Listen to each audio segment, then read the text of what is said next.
খুব গরম, অত্যধিক গরম। দুপুরবেলায় নিমন্ত্রণ ছিল, তাই ভেবেছিলাম কিছু আজকে রাতে খাবো না।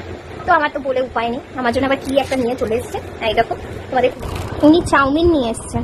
ঢেলে দিই, দাঁড়াও কি চাউমিন বুঝতে পারছি না। চিকেন চাউমিন আনা হয়েছে আমার জন্য। ও সরি, এগ চিকেন। ফার্স্ট থেকে বলছে এগ চিকেন, ও এগ রয়েছে। এই দেখো চিকেন। দেখো এতখানি চাউমিন নিয়ে এসছে, আমি কি খেতে পারি একা? নিজে তো ভাত খেয়ে এলো, ও কতটুকু খাবে চাই না। আমি এতটা না খেতে পারবো। আমি এক ফোঁটাও খাবো না। আমি এতটা খাওয়া ক্ষমতা নেই, আমি তাহলে কাল সকালে খাবো। ঠান্ডাই খেয়ে নেবো। গরম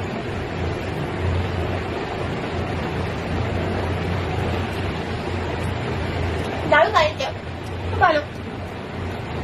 একটু সালাদ দিতে পারতো, দারুণ হয়েছে। যাই হোক, খেতে থাকি আমি। ডিনার হয়ে গেল আজকে রাতে আমার এটা।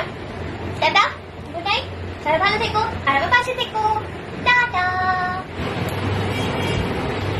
এ বেটা খাচ্ছিস? টাটা।